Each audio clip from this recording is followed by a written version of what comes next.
तर्जुमान दफ्तर खारजा ने लंदन में साबिक चीफ जस्टिस काजी फायज ईसा और वजीर दिफा ख्वाजा आसिफ के साथ होने वाले वाक़े पर रद्द अमल में करार दिया कि किसी पाकिस्तानी शहरी के साथ बदतहजीबी काबिल कबूल नहीं। इन मामलात पर पाकिस्तानी हाई कमीशन मुकामी अथॉरिटीज के साथ राबते में है। तर्जुमान ने पाक चीन दोस्ती खराब करने की कोशिशें भी नाकाम बनाने के अज़्म का इजहार किया है। मजीद जानते हैं डॉन न्यूज के नुमाइंदे अब्दुल्ला मोमिन से। जी अब्दुल्ला, बताइएगा तर्जुमान दफ्तर खारजा ने रद्द अमल देते हुए मजीद क्या कहा है?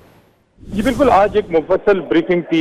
जिसमें कल वजीर दिफा ख्वाजा आसिफ साहब के साथ लंदन में होने वाले वाक़े का भी जिक्र हुआ और तर्जुमान दफ्तर खारजा ने कहा कि साबिक चीफ जस्टिस काजी फायज ईसा साहब के मामले पर Pakistani high commission London authorities के साथ राब्ते में है, जबकि इसके साथ साथ वजीर दिफा ख्वाजा आसिफ के साथ होने वाले वाक़े की हम शदीद अल्फाज में मजम्मत करते हैं और किसी पाकिस्तानी शहरी की इस तरह बेइज्जती करना और इन पर जुमले कसना जो है वो काबिल कबूल नहीं है। जबकि इसके साथ साथ कुछ रोज पहले एक खबर सामने आई थी जिसमें ये दावा किया गया था कि चीन बीजिंग इस्लामाबाद को पर जोर दे रहा है कि क्योंकि चाइनीज शहरियों पर हमले हो रहे हैं इसलिए वो चीन जो है वो पाकिस्तान अपनी सिक्योरिटी भेज रहा है ताकि वो चीनी शहरियों का तहफ़्फ़ुज़ कर सके। ताहम तर्जुमान दफ्तर खारजा ने सख्ती से तरदीद की और कहा कि ये कयासराइयों पर मबनी रिपोर्टिंग है, एजेंडा बेस्ड रिपोर्टिंग है और ये पाक चीन ताल्लुकात को खराब करने की कोशिश है जिसको हम किसी सूरत इजाजत नहीं देंगे। उन्होंने कहा कि पाकिस्तान और चीन के दरमियान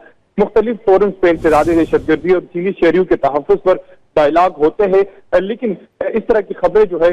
वो एजेंडा बेस्ड है। जबकि इसके साथ साथ अफगानिस्तान के मामले पर उन्होंने वाज़ेह किया कि अफगानिस्तान के साथ मुसलसल पाकिस्तान शवाहिद शेयर कर रहा है और वो जो पाकिस्तान मुखालिफ अनासर है उनके खिलाफ कार्रवाई करे। और इसके साथ साथ में कहा कि पाकिस्तान उम्मीद रखता है कि वो नए अमरीकी इंतजामिया के साथ एक कोशिश के साथ एक नए अमरीकी इंतजामिया के साथ अच्छे ताल्लुकात के ख्वाह है। जी